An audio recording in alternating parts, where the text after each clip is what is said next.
মাছের ডিমটাকে হচ্ছে বিভিন্নভাবে খাওয়া যায়, তো আমার কাছে আলু দিয়ে একটু ভাজা ভাজা করলে বেশি ভালো লাগে খেতে। ডিমটাকে আগে পরিষ্কার করে ধুয়ে পানিটা ঝরিয়ে নিয়েছি। এরপর এর মধ্যে সামান্য একটু লবণ আর হলুদ দিয়ে ভালো করে মেখে নিতে হবে। ডিমটাকে 10-15 মিনিটের মতো মেখে রেখে দেব। এর মধ্যে রাবারি টাইপের কিছু অংশ থাকে, সেগুলোকে ফেলে দিলাম। চুলে একটা পাতিল বসিয়ে এর মধ্যে তেল দিয়ে দিলাম। আমি আজকে সরিষার তেল দিয়ে রান্না করছি। এরপর একটু বেশি করে পেঁয়াজ কুচি দিয়ে এগুলোকে হালকা নেড়েচেড়ে কিছুক্ষণ ভেজে নেব। দিয়ে দিলাম রসুন বাটা। রসুন বাটা দিয়েও একটু ভেজে নিতে হবে।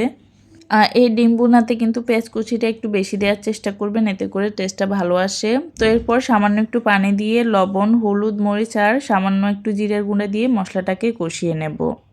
এই ডিম ভুনাটা একটু ঝাল ঝাল হলে খেতে ভালো লাগে, তো আমি প্রথমে হচ্ছে 2 চামচ মরিচ দিয়েছিলাম, এরপর আরও কিছুটা মরিচ অ্যাড করেছি।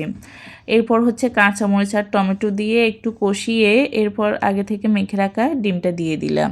ডিম দেওয়ার সাথে সাথে কিন্তু নাড়াচাড়া করতে হবে, না হলে কিন্তু এটা নিচে লেগে যাবে। তো ডিমটাকে কিছুক্ষণ কষিয়ে নিয়ে এরপর আগে থেকে কুচি করে রাখা আলু দিয়ে দিলাম। যে বাটিতে ডিমটা মেখেছিলাম সেটা ধুয়ে কিছুটা পরিমাণ পানি দিয়ে দিলাম আলুটা যাতে সিদ্ধ হয়। এরপর হচ্ছে ঢাকনা দিয়ে ঢেকে দেব। আমাদের হচ্ছে রান্নাটা মোটামুটি হয়ে এসেছে, আলুটাও ভালো মতো সিদ্ধ হয়ে গিয়েছে। এই পর্যায়ে এসে এখানে হচ্ছে কাঁচামরিচ ফালি করা আর বেশ কিছুটা ধনিয়া পাতা কুচি দিয়ে নেড়েচেড়ে নামিয়ে নেব।